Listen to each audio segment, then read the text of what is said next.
Hi everyone, it's Doris, Kiwi Scrapper from New Zealand, and I'm here today to do a tutorial. This is actually my first tutorial. I did do a tutorial on flowers last year, beginning of last year sometime, and then it wouldn't upload, so I never attempted another one. So I've been asked to do a tutorial by about 3 people on the button fairies. Now there is another tutorial, probably a couple here on YouTube. I found neither of them explained fully what you needed to do. You know, it kind of like was a bit left up in the air. So I'm sorry, you know, I'm happy to do this one. First thing I've done is I've added a charm. Now this is the second time I've done this recording, so I already had added the charm, and I'll just tell you what I did. I just put the wire through here, and this wire is it's not a jewellery wire, that's too flimsy. It's obviously not thick, but it's got to be flexible, and it's still got to be quite strong. So I think this is more like maybe picture wire that you hang pictures on, you know, picture frames and stuff. I'm not sure, but so what I did was I put the this is a lovely iridescent stone. It's come off a necklace. It's got a lovely gold metal piece around it, and with the ring. I put the wire through the ring, and then I just twisted the short piece around the long piece, and when I, you know, only up to about there, and then I cut off the end if there's a, because you don't want a sharp end, and then I squashed it all together in order to get the next piece over top of it. Now when you pick your bead, you've got to pick one that's big enough, it's got a big enough hole in the middle to go over that, to go over all this, and this one is perfect. So you see that fits right over, it goes right down to the top of the loop on the jewellery piece itself, and I hope you can see that. So it just, I'm sorry, I can't actually zoom in. Well, I probably could actually. Let's have a look. Oh, it's going further away. Yeah, there you go, I can. So yeah, so it's covering all of that. Sorry for my rough hands and nails. You know, when you're nursing you tend to get rough hands and nails because they're in water, in and out of water all day long. And you've got to keep them short anyway. Okay, so this may have to go into 2 parts, I'm afraid, because this only does 16 minutes, and I'm heading off to work, so I want to shortly, so I want to get this done. Now, I've chosen this image. I've already done this one as a button fairy, but I just love this image. I think it's just beautiful. What a gorgeous fairy that is. So that's the one I've chosen, because one I'll make as a gift and one I'll keep for myself. So I've got 2 here. And what I did with these is I printed them out from the internet. I fussy cut them, as you can see, and then I traced it onto a piece of cardboard. Now remember, because I did this wrong, you need to do the tracing on the side that you don't want showing, otherwise it won't be, you've got to turn it around and put the backing on. And I did my first tracing on this side, which I want showing, and of course it didn't fit. I got the wrong side fitting. So you do your tracing on the wrong side, the side that you want hidden, and then you cut it out and you stick this on. Now, because you've traced it with a pencil or something, it's going to be a little bit bigger than this image. So then I just go around it with a sharp craft knife. Just very carefully. You have to be careful when you're using a sharp craft knife because it's like a scalpel. So you don't want to get your fingers hurt.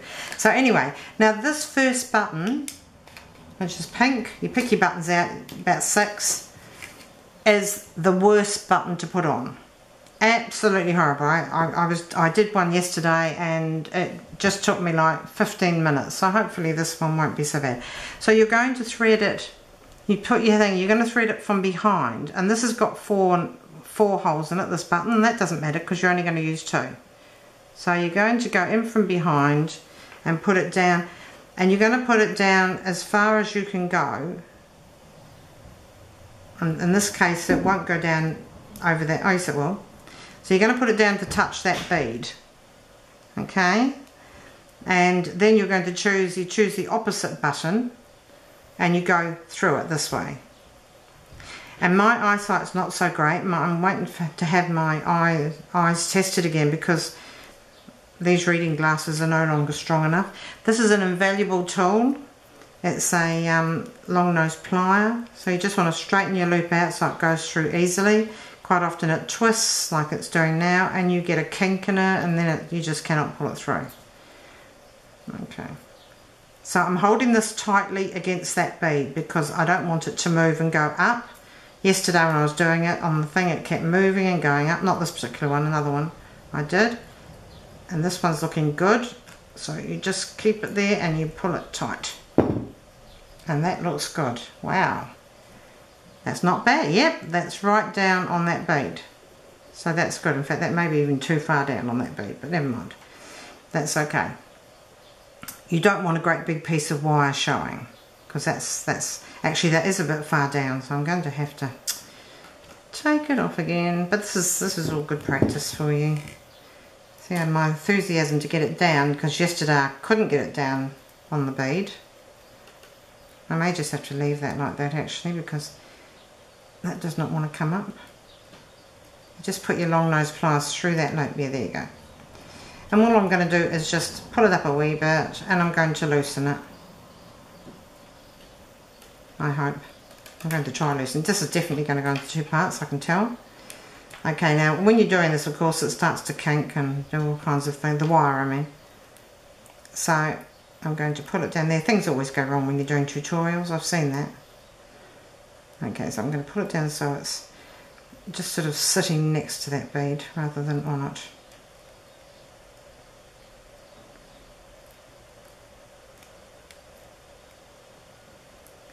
And probably now I'll get it too far up. Right, I'm just going to try that. And however this comes out, it's a little bit harder when you've undone your wire because you get a little bit of kink in it. So it takes a little bit longer to get through.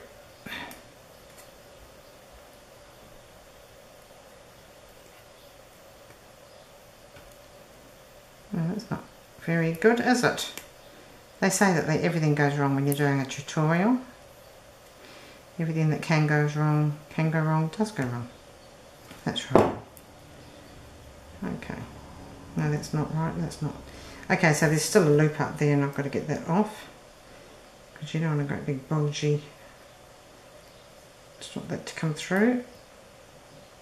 And that's perfect. That is much better. Better to correct your mistakes, because if you don't correct them, you know, it'll gnaw at you and eat at you, and you'll be angry and you'll be fed up with yourself, and you know what it's like. Okay, so the next bead is one size up, and that's usually easier. And what you're going to do with this bead, you come in from the back, don't forget, you're going to actually pull the wire forward, and you're going to place this bead over that one. And I hope you can see that. So you're going to pull the wire upwards so that it comes up, and it naturally will push that into the place, because you want it overlapping that top bead. You don't want it laying flat next to it, you want it overlapping it. That's the hard part. Okay, so now you're going to hold it there, and it is harder when you haven't got a, you know, when you're right at the beginning, because you haven't got much to hold on to really, and the buttons are small. But that's alright. Oh, now see what that's done? Because it slipped out of my finger, it's left a great big wire gap there, and that is no good. I'll be lucky if I get more than two buttons on. Oh, this is great, isn't it? Okay, so I'm going to overlap it again, make sure it's overlapping. And hopefully I'll be able to pull that through without it slipping. Because you're pulling so hard, it can slip at times out of your fingers. Now that looks good. Straighten up your wire. See, but you know, by the time you've got two buttons on, your wire's all full of kinks anyway. Okay, so there's my second bit. That could have been a little bit tighter, but we're not going to worry about that. And I'll put one more button on for you. That's the next one up. That's another one with 4 holes, so you're going to make sure you've got the right side. Yep. You're going to come in from the back. You're going to overlap it, and when the buttons are bigger it's a bit easier. You're going to put it down that way through the adjacent, the hole opposite it. Then you're going to make sure you've got a good grip so that it's still overlapping. and then you're going to pull it through. And as I say, with each one, then you're going to pull it up again, straighten out the kinks, and pull it up ready for your next bit. So there you go, that's what we've done so far. Oops. So that's what we've done. And I'm quite happy with that. So now I'm going to take you, because time's running out, I'm going to take you, yeah, I've done 10 minutes already, take you over to this one that I did yesterday, and this is one that the first button took me about 15 minutes to get on. It would not go on properly. Now we've got, I put a charm that's got a blue heart and a little blue bead on it, and then I put another clear blue bead up here, and then I've just gone and done my buttons as I should. I've left the last button up here, so it's overlapped. I've got my finger on it, I'm just going to pull it through, and I've done this just to show you how you finish it off. So there, see how easy it is when it gets up to the big buttons. So that's that. Hope you can see that clearly. Now, because this is the last button, you're going to turn it to the back of it, and you're going to push it through that first button that you pushed it through. Okay, so you're just going to go over it again. I like to use my pliers because it's easier on your fingers really, and it straightens out all the kinks you've got if you've got any. Remember to hold tight to it, and there it is, that's gone through, and that's happy. You're going to push it through there again. This is just to strengthen it all up.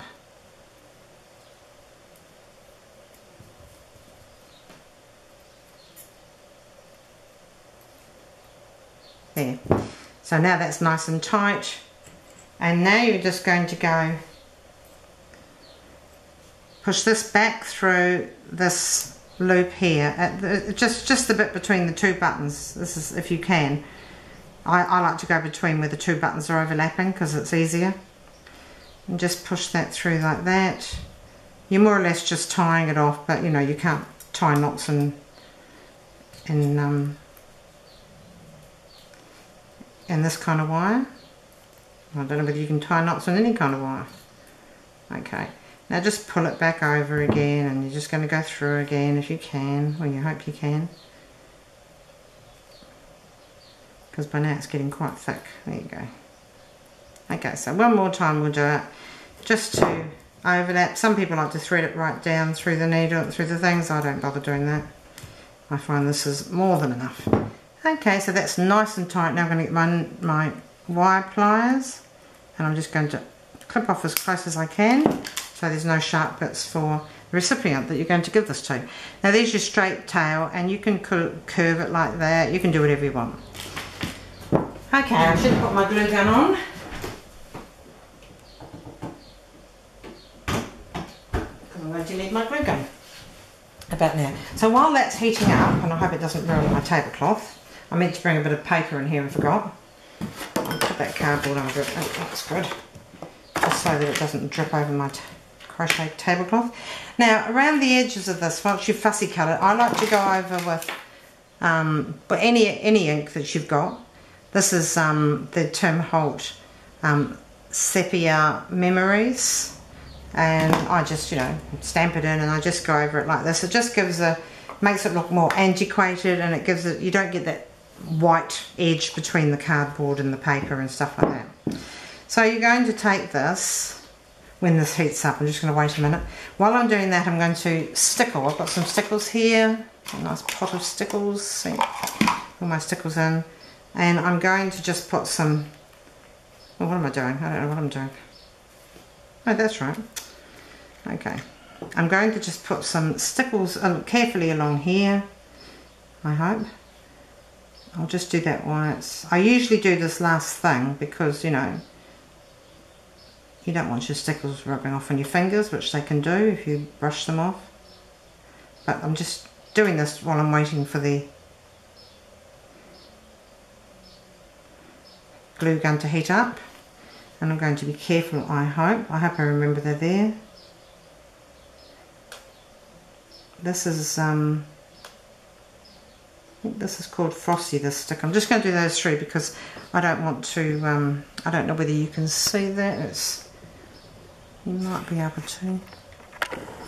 Just zoom in for you and just see if you can see that glitter. Okay. So that's my stickers. I don't want to touch those. The next thing I'm going to do is I've chosen my wings. I can't put them on until the glue heats up. I'm just going to put them there. You don't need to do that. At the front, I might put some of this or some of that. You need to choose, out of all of your embellishments, you need to choose something that you're going to, like this one, this little glittery heart. You can put anything